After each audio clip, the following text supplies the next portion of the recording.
I think the courts should take a step back and allow these processes to play out. What we're doing is good and right for the American people. Here now is the former RNC chair, Ronna McDaniel, joining the program. Welcome, Ronna. It's good to see you. So we just watched this in the Oval Office. I wonder what your kind of general impressions are, because the one thing I would point out, in addition to what we just said to outline it, Trump versus the courts and everything else, the president's coming at this from a position of relative political popularity, right? Especially for him. I mean, some of the numbers are like 50+%, which for Trump's very good. How does that affect how he's playing all of this right now in the court of public opinion? I think President Trump's coming in the strongest position he's ever been in, right? I mean, you're looking at the tech giants being at the inauguration. You're looking at corporations embracing him. You look at what happened at the Super Bowl. So he knows he has the momentum behind him and the mandate to get things done, and he's going as fast as he can. The Democrats are trying to play the clock in the courts. President Trump is saying, I'm not going to give you time. I'm going to get as much accomplished as I can.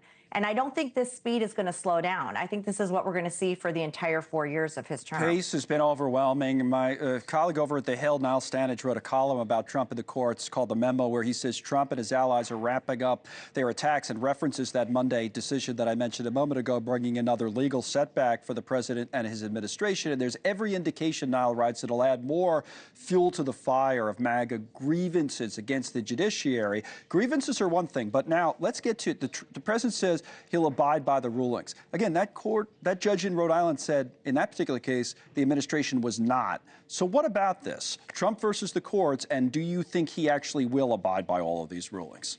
I do. He just said so, and he said he'll use the appeal process, which is the proper process.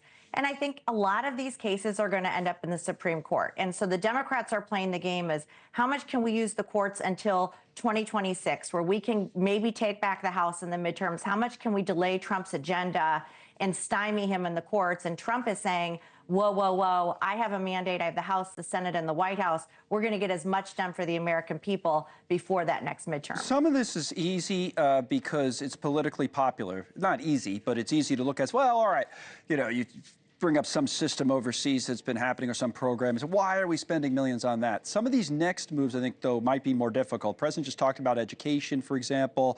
The Department of Education has been around since the late 70s. I know conservatives like to say, all right, let's get rid of it. But again, it's difficult. Politico has something about the Trump resistance is coming, and they say that he's slashing agencies long hated by the GOP. But the next ones are harder, whether it's the Department of Education. What about the Department of Defense? Ronna, HHS is Bobby Kennedy's situation right now, but Defense Department cuts, will Republicans support them?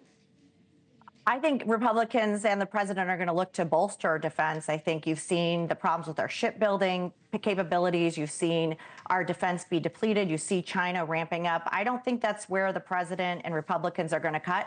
But when it comes to education, but he said they'd take a look. You heard him there. He said they're going to take a look. Well, they're going to take a look at waste. I do think it's fair to say, let's look at everything. But when you look at education, there's 4,000 people at the Department of Education. In my state of Michigan, third graders right now, only 39% of them are reading at grade level. 39%. That is a failure. If you look across the country, our education is not where it needs to be. And I think a lot of Americans are saying, what are these 4,000 people doing? How are our kids how has our kids' education improved by what's happening in Washington? And they're not seeing that correlation. So they're ready for some disruption. Trump ran on disruption. He ran on changing up the bureaucracy, but he also ran on results. And ultimately, it's going to be, where are those results and how are they getting back to the American people? Well, if I just talk about results, the idea or the odds of getting the Department of Education's elimination through the Congress, through the United States Senate. He's not getting the votes there, is he? That's what he would need. He can't just do it. Like we were talking earlier, some of this can't just do on his own. No, but he can shrink and he can hold them accountable and he can say, let's get some more money back to the states and let's focus on charter schools and let's create some competition. I think we all agree that our kids have suffered. We're spending more dollar per pupil and we're not getting the results that we deserve in our schools. So something's not working. And I love that President Trump is looking at it and saying, how do we reinvent the wheel so we can find success for our kids? Because ultimately we know education is the gateway to success in this country. All right. Thanks so much for watching. Just go to joinnn.com to find NewsNation on your television provider. And don't forget to click the red subscribe button below to get more of NewsNation's fact-driven, unbiased coverage.